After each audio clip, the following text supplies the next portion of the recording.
There we go, record. And today I'm going to be talking about dealing with a PR crisis. So if you're joining live, say hi. I'm rubbish at keeping an eye on the comments, but I will try.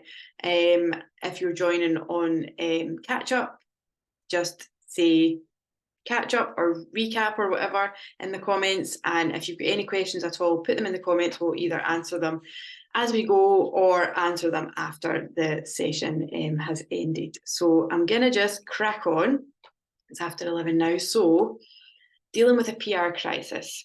This is something that most of us hope we'll never have to deal with. And to be fair, most people in their lives never have to experience like a true media crisis, thankfully. But the reality is that it does happen, and it can happen to pretty much any business owner. And I'm not saying that to terrify you or anything, but it is something that it's important to be aware of. Now, I used to work for a transport company, which basically meant we were primed for some kind of crisis or potential crisis pretty much like every week. So sometimes we had actual crises to deal with, to react to and to put our crisis comms plan into action. And other times we were just preparing for things to go wrong, even if they didn't, just so that we were ready if the what hit the fan. So when we knew there was a risk around a particular situation, we would prepare for the downsides, make sure that if everything went wrong, we had a plan of how to deal with it. And I'm talking, this was like a high profile transport business. So anything that did happen was most likely to be a big media deal. So we had to be ready. So for me, like dealing with a PR crisis just became quite normalized. But I do recognize that for most people and for most business owners, it is a very scary time if you feel like you're in the midst of, a big media issue. So what is a PR crisis? So basically, anything that sort of constitutes your public or professional reputation being put at risk. That's how I would define a PR crisis. So some examples of that might be if you, for example, own a cafe or a restaurant, and one of your customers, or worse, multiple customers, for example, fall ill after eating your food, then your public reputation would be at risk if people started talking about that and sharing that information and blaming you and your establishment for those people falling ill.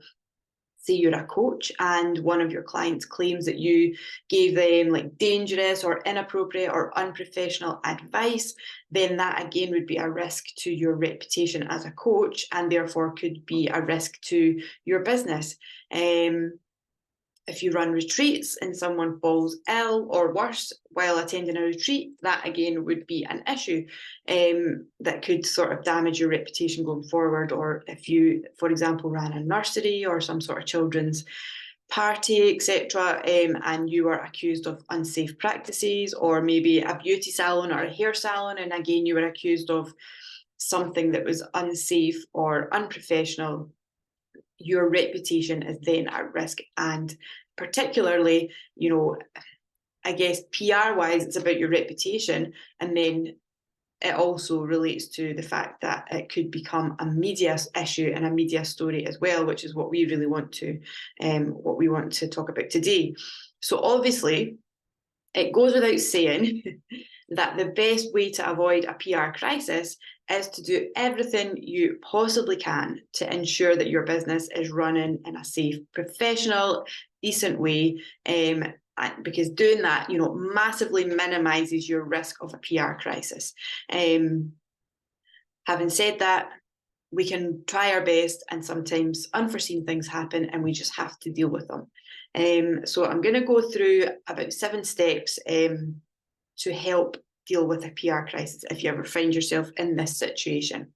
So the number one piece of advice to take away from this session is be prepared. Don't think, oh, this will never happen to me. I mean, you're right, it most likely won't, but the point is it could.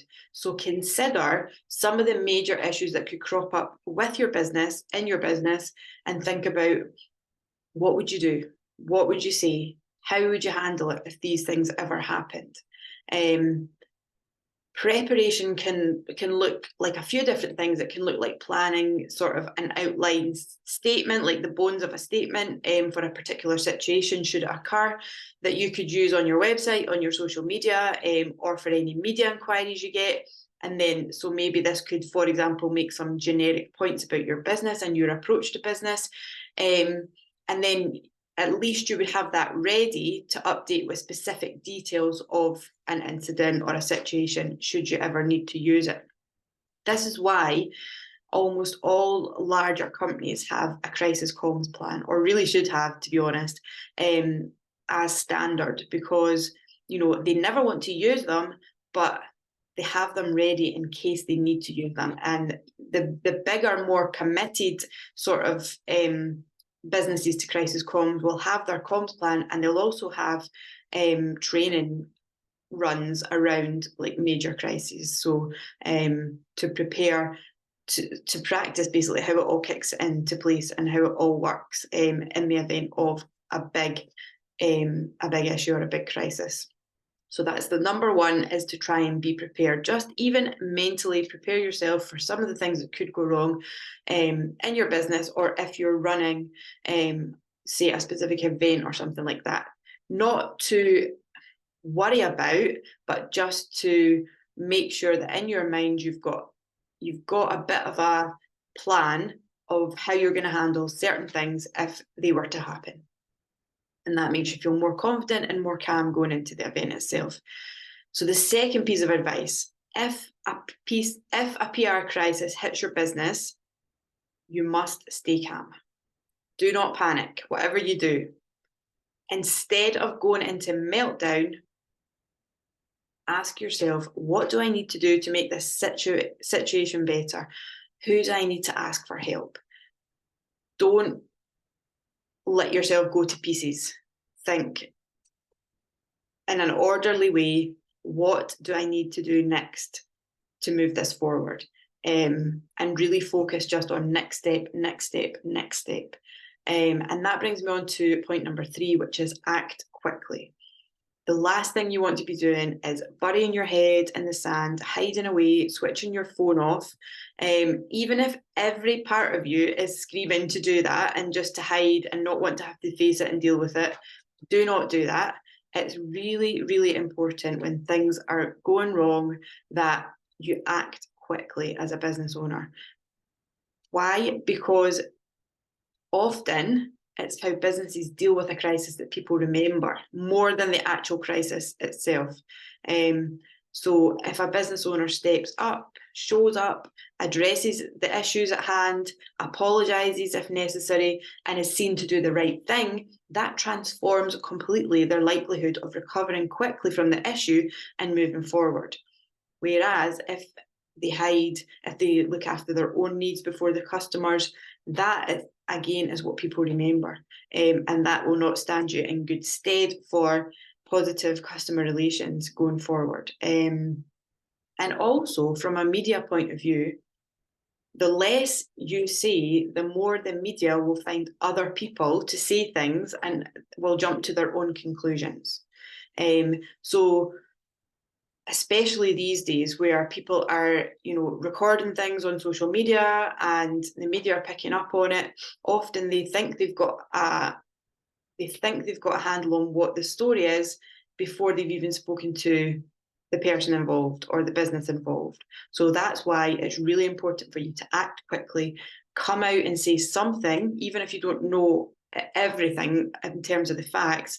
Come out, say something, show up, because otherwise they will fill the story with something else. And it's better that they fill it with what you've got to say and that people see you showing up and not hiding away. So number 4, think about what you want to say. And this is really important when you are creating a PR statement in a crisis. So there's some key principles I would suggest that you follow if you ever have to come up with a crisis PR statement. Keep it factual. Stick to what you know. Don't include what you don't know. Don't speculate about anything. Just keep it very, very factual. Write only about what you absolutely 100% know happened. Be human. Think about the people that are affected by whatever's happened. Put yourself in their shoes. Provide a sort of human, empathetic response rather than a very sort of business-like response, which could come across as quite cold. So you always have to think about the human effect and the people that are involved and have been affected by whatever has happened. Defend yourself. If things are being said about your business that are not true and you know that they are 100% not true, make that clear. You are fully entitled to defend your business and defend yourself and defend your reputation. If things are being said about you or your business that are not true, say so and really be firm about it. Apologise, but only if you accept that you or your business did something wrong. If you accept that there was some element of fault on your part or on your business's part, then definitely apologise and provide reassurance that lessons have been learned. And also, don't be afraid to admit if you don't have all the answers yet. We want to act quickly, we want to get some information out there, but we recognise that actually at that point we might not have all the details about what's happened. So it's okay to admit that we don't have all the answers yet. This is what we know, but have a commitment to finding out what happened, to finding out all the details, and really working through what happened and how you're going to sort it out for the future, and really make that commitment in your statement as well. That's quite an important one too. Let me just double check where we are.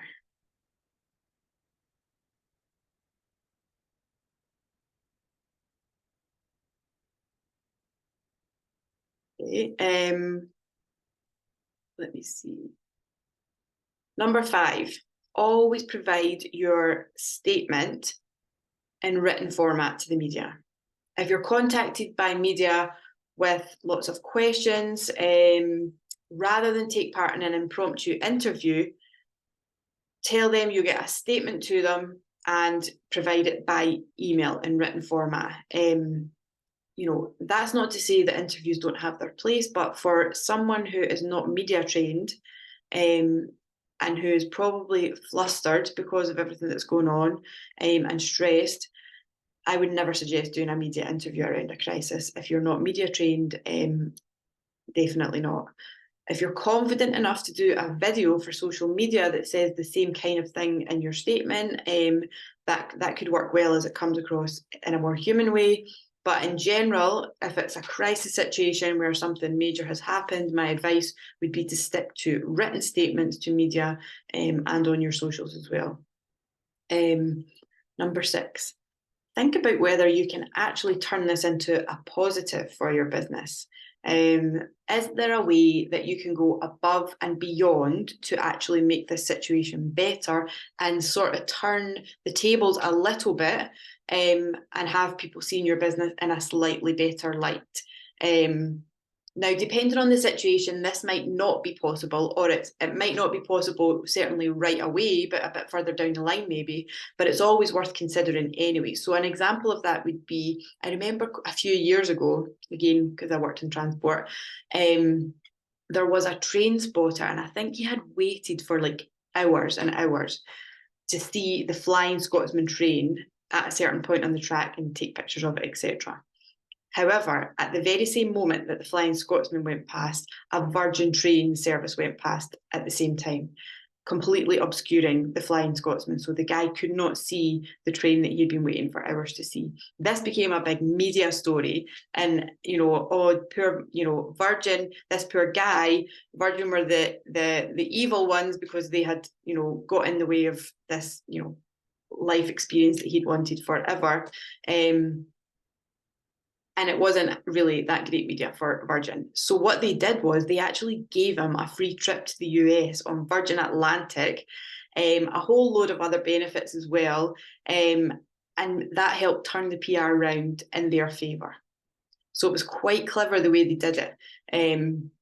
So yeah, I think sometimes there is actually a way of turning it into a bit more of a positive for your business. But like I said, it probably wouldn't be right away. It might be something that actually, you know, a little bit further down the line, you can share something that you've done following the incident or whatever that paints your business back in a more positive light. So number 7, genuinely think about what you can learn from whatever has happened. It's so important. You know, life is about learning after all. There will be something about whatever's happened that has a lesson in it to help you either avoid it happening again, or to even just simply know and feel more confident that you can manage difficult situations, which in itself is a good learning. That, you know, once you've been in a crisis situation, and you've come out the other side of it, you have a certain, you know, you've been out of your comfort zone massively, and it does build up a certain level of confidence around what you can handle in the future. So yeah, always think about what you can learn from the situation, and remember, it will pass. It always does. Stick to your messages, show up, do the right thing, and the crises will pretty much always blow over, and people will pretty much always move on, probably more quickly than you expected, because there's always something else coming along for people to talk about. So yeah, always remember, it will pass. I hope this helps. I hope it's not terrified people, but it's these are all useful tips, hopefully, for anyone who ever finds themselves having to deal with a media issue, a negative media issue, or even just start planning around, you know, the potential for things to go wrong, and how you might handle them if you're having an event or anything like that. So next month, for my last session, I'll be chatting about taking part in media interviews.